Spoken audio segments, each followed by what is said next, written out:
Olá, este é o Filosofia para Dar Sentido. Meu nome é Michael, sou professor e estou aqui para gravar o 24º podcast Filosofia para Dar Sentido. Trouxe um tema que é pensar sobre a felicidade. Será que existe remédio para a felicidade? Pois é, tem um pensador antigo e uma escola depois dele que acreditava que sim, havia um remédio formado por 4 partes, um remédio chamado tetrafarmacon, o tetrafármaco, que pode ser considerado uma espécie de remédio para a felicidade. Eles tinham uma busca, uma vontade de chegar a essa concepção, e isso é bem interessante. Vamos lá que vai ser uma experiência interessante.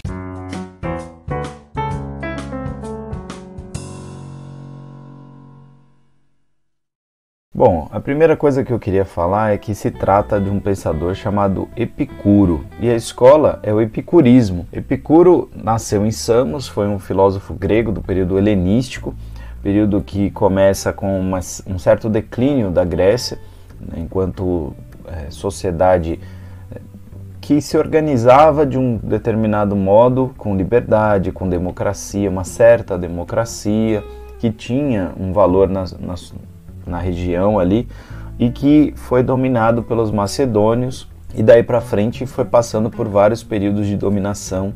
Diferente do que aconteceu em outros momentos da história, acaba permeando as culturas que dominam ao invés de desaparecer, o que é bem interessante.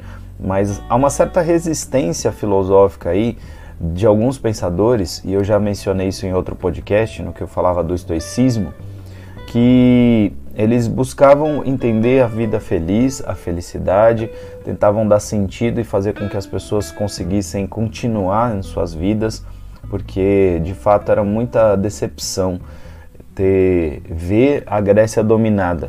Então isso realmente mexe com a cabeça de muita gente, e esses pensadores dessas escolas helenísticas vão ajudar as pessoas a lidar com tempos de crise.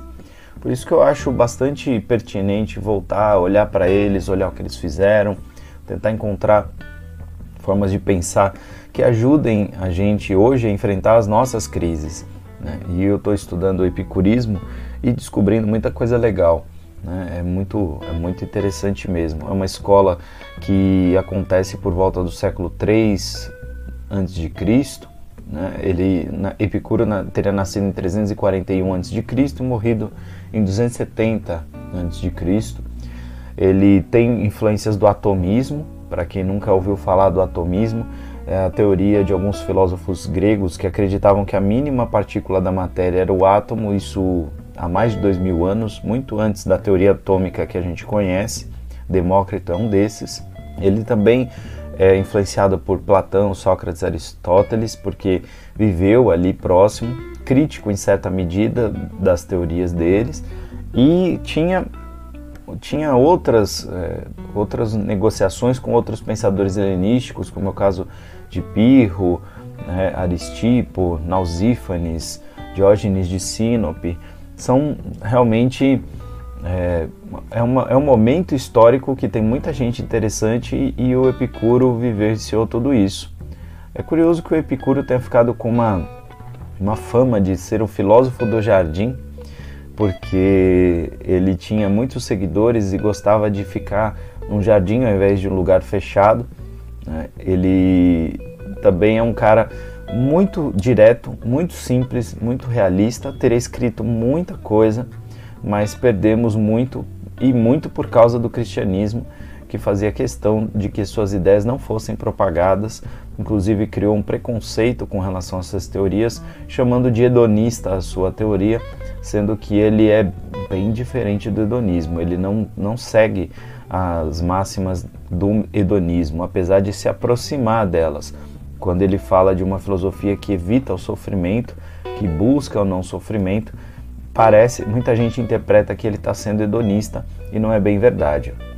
Bom, então eu queria falar mesmo do remédio dele, né? A filosofia toda dele a gente pode tratar num outro momento, a gente pode estudar com mais calma em outro momento. Vocês podem me procurar se quiserem entender mais. Agora, falar do remédio já é falar de quase toda a filosofia, quase tudo que ele tem para dizer, mas eu vou falar bem rapidinho, vou dar uma pincelada nos 4 itens desse tetrafármaco. Se a gente for fazer uma tradução bem simples, seriam 4 máximas, seriam 4 frases. Não há nada a temer quanto aos deuses, não há necessidade de temer a morte, a felicidade é possível, podemos escapar da dor, tá certo? As duas primeiras seriam formas de pensar mais ontológicas, mais da natureza do ser, das coisas, né? da afirmação dele materialista e imanente, né? E que ele vai se manter crente de que, ou um pensador que se ampara na natureza, se ampara no que é visível, no que é sensível, no que é concreto, e muito menos nas experiências da mente, ou imaginação, ou na fé. E ele faz isso de uma forma em nada desrespeitosa, o que é bem interessante. As duas últimas máximas, a felicidade é possível e podemos escapar à dor, pela educação dos sentidos, né, elas são afirmações mais éticas e que também têm uma certa lógica e que acabam apontando uma forma de vida, tem um fim prático. Então, o epicurismo é uma filosofia com fim prático, é uma filosofia que não é feita para ficar só pensando, é para tentar colocar em prática. Hoje eu queria mostrar para vocês algumas teorias, né, algumas afirmações, e vamos ver o quanto isso pode impactar no nosso jeito de pensar, né, e de vivenciar as coisas. Então, olha só um trechinho que eu encontrei aqui na carta que ele fala sobre a felicidade a Meneceu. Quem afirma que a hora de dedicar-se à filosofia ainda não chegou ou que ela já passou é como se dissesse que ainda não chegou ou já passou a hora de ser feliz. Pois é, ele atrela a felicidade à filosofia, ele entende que é necessário filosofar para ser feliz e que há meios, há filosofias que podem levar a isso. Então a primeira afirmação do nosso remedinho aí é sobre os deuses, né? O Michel Onfray vai falar dos deuses indolentes, deuses a tal ponto indolentes que se tornam santos para os ateus. Ou seja, na visão do Epicuro, os deuses podem até existir e não há como a gente afirmar que eles não existam. Apenas se eles existirem e forem eternos, imutáveis, se eles forem essas características que as pessoas dizem que elas têm, os deuses não vão se preocupar tanto com a gente. Ele parte de uma afirmação que depois o Nietzsche vai falar que Deus precisa estar morto. Para o Epicuro não é bem assim. Deus não precisaria nem estar morto, porque assim como eles não se preocupam com a gente, nós não deveríamos nos preocupar com eles. Então ele parte de uma visão materialista, de uma visão cosmológica, baseada no Demócrito, baseada no atomismo do Demócrito, que falava de uma espécie de ciência natural. Tudo é átomo e vazio, tudo é uma mistura de átomo e vazio, e tudo se relaciona por meio de causa e efeito, né? Então parece que esse princípio rege todo o universo, em certa medida determina as coisas. Epicuro já não consegue acreditar na ideia de determinismo, ele é contra toda a ideia de destino, ele é favorável ao princípio de liberdade, absoluta liberdade, de buscar a felicidade, de buscar a variação, de buscar a transformação, de resistir às coisas que são pré-determinadas ou mandadas. Então ele vai dizer, mas vale aceitar o mito dos deuses do que ser escravo do destino dos naturalistas. Então ele vai negar uma ciência naturalista, determinista, e preferir os deuses que eram os deuses gregos, os deuses romanos, eram cheios de humores e absolutamente, como é que eu posso dizer, eles eram quase incompreensíveis no seu humor, eles eram voláteis no seu humor, porque eles eram parecidos com humanos, eles tratavam, eles lidavam com a vida, né, de forma muito humana. Eles se divertiam, eles falhavam, eles mentiam, eles faziam coisas absurdas. Então, o Epicuro não é contra Deus, nem contra os deuses. Na visão dele, os deuses de fato existem, né? Já a imagem que se faz deles é que não existe na visão do filósofo. Os deuses são entes imortais, bem-aventurados, e aí não caberia nenhuma decisão que lidasse mais do que com a própria felicidade deles. E seria isso uma afirmação ou um exemplo que a gente deveria seguir.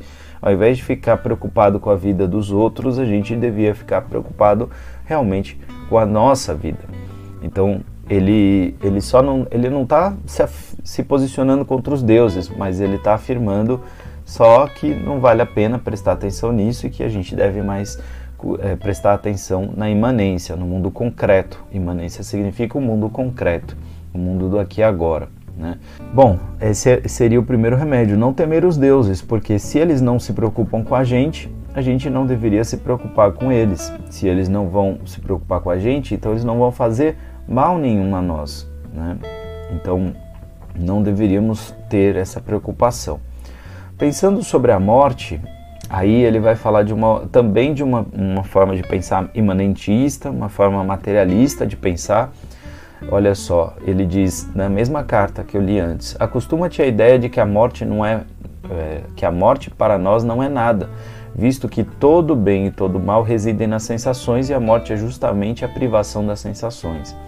Então o argumento dele é o seguinte, né, que a gente teme a dor, a gente teme o sofrimento, e tudo isso é apenas do mundo sensível. Apenas a sensibilidade pode reconhecer a dor e o sofrimento. Sem a sensibilidade não há dor nem sofrimento. Então, quando houver a morte, não haverá sensação, portanto não haverá dor nem sofrimento. Então a gente não deveria temer a morte, mas o que a gente teme, na verdade, é a ideia da morte. A gente teme o pensamento sobre a morte. Se ela for um desligamento, né, porque a alma não existe sem corpo, na visão dele, não há uma separação de alma e corpo, e aí uma divisão clara com o pensamento do Platão, que entendia a alma imortal separada do corpo, né? Então, para ele não há punição, não há recompensa, e é uma forma de ver não religiosa. Não existe nada de terrível na vida para quem está convencido de que não há nada de terrível e deixar de viver, né? Então, para o Epicuro, não é uma questão absurda, né? Ele fala, quando estamos vivos é a morte que não está presente, ao contrário, quando a morte está presente, nós é que não estamos. Então é uma forma de viver e pensar sem se preocupar tanto com a morte, porque a morte em si não é uma coisa terrível, ela é o que ela é, só. E o que é terrível é a forma como a gente pensa a morte. Então, lembrando muito do Bergson, às vezes a questão que a gente não entende é o problema, é como o problema está colocado e não necessariamente a coisa. Nesse caso, a morte, da forma como é representada, é um problema maior do que ela em si mesma, né? Então, não desdenhar da vida, nem temer de deixar de viver. Essa era uma máxima importante, né? Era uma fala que o Epicuro fazia o tempo todo. A gente tem que valorizar a vida e não temer a morte, seguir sempre em frente, né? Então, esse é o segundo remédio. O primeiro, então, é não temer os deuses, o segundo, não temer a morte. O terceiro remédio seria a felicidade é possível, né? Então é preciso ser sábio para não ter prazer, todos os experimentam, mas para viver prazerosamente. Então ele vai entender que prazer todos experimentam, todos vão sentir, mas transformar a vida em prazerosa, mudar o vetor das sensações e dos momentos prazerosos para uma significação prazerosa, ou seja, para uma compreensão das coisas que seja prazerosa, isso é muito melhor.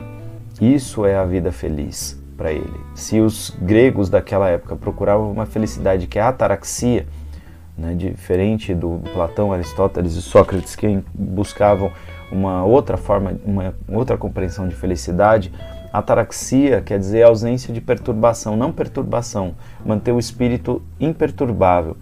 Para manter o espírito imperturbável, então o Epicuro indica que a gente deve evitar os sofrimentos o quanto for possível. mas isso não quer dizer se jogar em qualquer experiência prazerosa. Não é só sair curtindo e sentindo coisas. Ele vai distinguir tipos de prazeres. Ele vai falar que nenhum prazer em si mesmo é um mal, mas aquilo que produz certos prazeres acarreta sofrimentos bem maiores que os prazeres. Então é preciso pensar o tipo de prazer que você está tendo. Então, para ele, o prazer em essência não é uma coisa ruim, mas existem aqueles que são mais importantes. Existem os desejos naturais e necessários, que são desejos que livram o corpo da dor e da fome e da sede.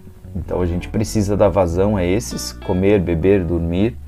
Desejos naturais não necessários, que são desejos que surgem da vontade de variar, por exemplo, e aí a gente talvez precise aprender a modular isso, dar limitações para isso, porque o problema não é satisfazer o corpo, mas é viver apenas satisfazendo o corpo. Quem é que manda em quem?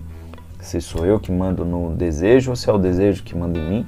Desejos não naturais e não necessários são os que nascem de uma opinião falsa sobre o mundo, incentivados por sentimentos de vaidade, orgulho, inveja. Então tem que tomar cuidado com o tipo de desejo que vai se ter. Para ele, todo mundo fica imaginando que ele é um hedonista e que ele vai preferir uma orgia.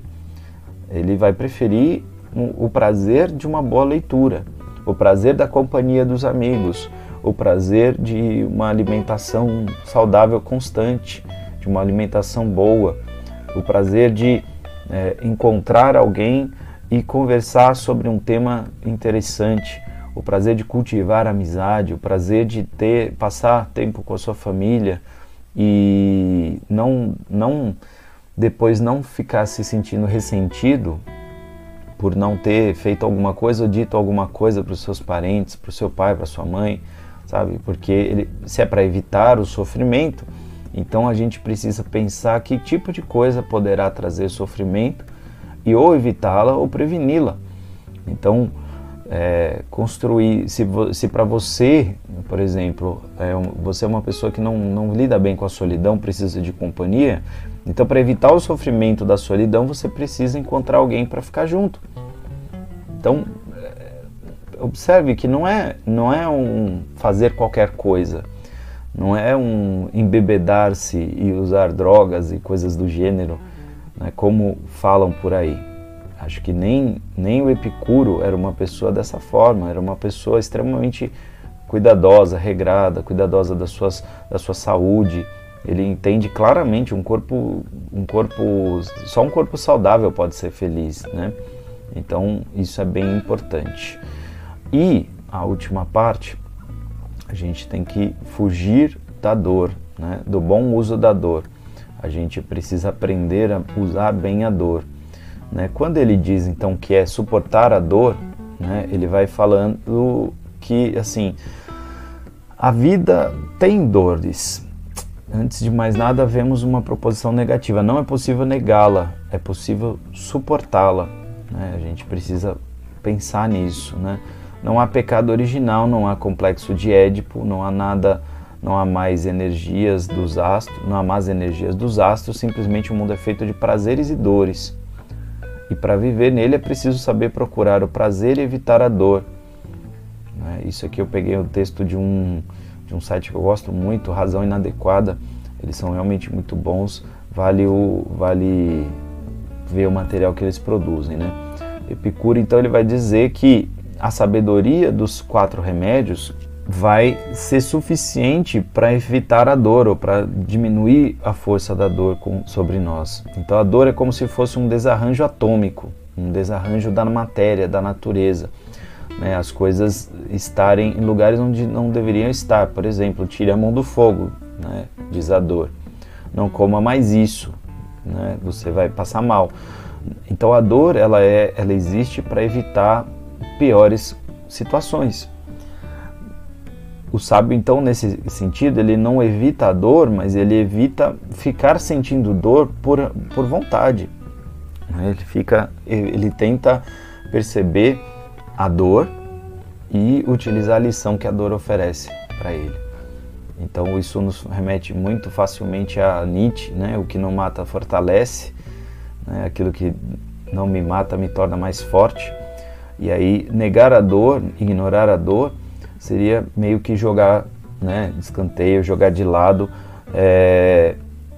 os problemas. A gente não pode enfrentar a vida com fármacos e narcóticos. O remédio que ele propõe não é deixar de sentir dor, mas é perceber quando ela acontece e lidar com ela da melhor forma possível. Entender a mensagem que a dor está oferecendo. Ela está dizendo, não faça mais isso. Então, aprenda. De uma certa maneira, existem formas de explicar muito mais profundas, muito mais detalhadas, mas o que eu queria tratar aqui neste podcast era mais uma introdução mesmo e mostrar que a felicidade ela pode ser atrelada sim à sabedoria, que os prazeres podem conduzir a nossa vida de maneira interessante, que a gente não precisa negar os prazeres. Essa é uma filosofia muito interessante, principalmente para um mundo que é carregado de representações cristãs que vão falar um pouco mal do prazer. Aqui a gente tem uma outra perspectiva, uma forma diferente de enxergar essa mesma questão. E aí, fez sentido para você?